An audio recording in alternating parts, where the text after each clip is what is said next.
from the mindset, what do you feel like are some of the most important things a canvasser needs to have in terms of their mindset and motivation?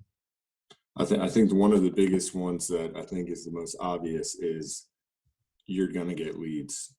You know, it doesn't matter who you are. It's all about how, when you're starting, it's about numbers. It's about, how many doors am I going to knock today? How many people am I going to knock today? If I knock people, 100 doors each day, you will get leads.